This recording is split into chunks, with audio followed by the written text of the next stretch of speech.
మల్కాజిగిరి కోర్టులో principal session judge దగ్గర మల్లన్నకు సంబంధించిన 2 కేసులు విచారణ జరిగింది.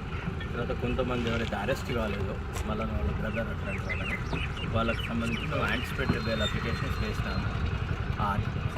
అన్ని జడ్జి గారు చాలా ఓపికగా విన్నారు. కొన్ని సందర్భాలలో వాళ్ళు కొన్ని జడ్జి గారు డౌట్స్ కూడా అడిగినారు. మేము క్లారిఫై చేసినాము.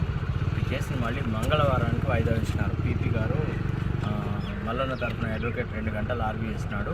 అదంతా మీట్ అవ్వాలంటే నాకు కూడా అంతే సఫిషియెంట్ టైం ఇవ్వాలని అన్నాడు.